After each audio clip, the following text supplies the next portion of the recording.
dia latihan beban gitu, atau bahkan takut olahraga karena dianggap bahwa akan membuat badannya menjadi lebih berat lagi kerjanya. Tapi sesungguhnya apa yang terjadi teman-teman sekalian, justru semakin usia semakin meningkat, kebutuhan kita untuk berolahraga semakin lebih tinggi. Ingat teman-teman, sekali lagi yang tadi saya katakan ya, yang berbicara daripada yang namanya air, organ, tulang, otot, dan lemak.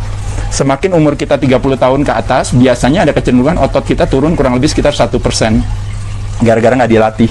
Ketika umurnya udah kayak saya, udah hampir 51 tahun, terjadi penurunan 21%. Nah, otomatis tulangnya jadi berpengaruh nggak? Berpengaruh. Geraknya berpengaruh nggak? Berpengaruh. Ketika geraknya berpengaruh, ketika kita lambat, nggak melakukan berbagai aktivitas, otomatis. Nah, sekarang pertanyaan saya, makanan yang berlebihan yang kita konsumsikan akhirnya disimpan di dalam sel lemak, dan dia yang akan menjadi cerminan atau display daripada kualitas kesehatan kita. Kenapa? Karena di sana akhirnya muncul yang disebut dengan namanya metabolic syndrome. Apa aja yang berhubungan dengan jantung dan pembuluh darah. Tekanan darahnya naik gak? Naik. Gula darahnya naik gak? Naik. Kolesterolnya naik gak? Naik. Trigliseridnya naik gak? Naik. Semuanya terjadi gara-gara apa?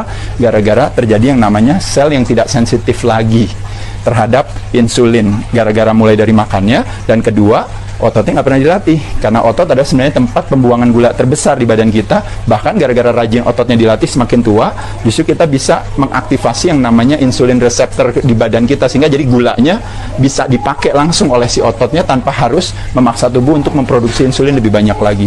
Paham ya teman-teman sekalian? Jadi sekali lagi, justru semakin tua harus semakin rajin olahraga ya.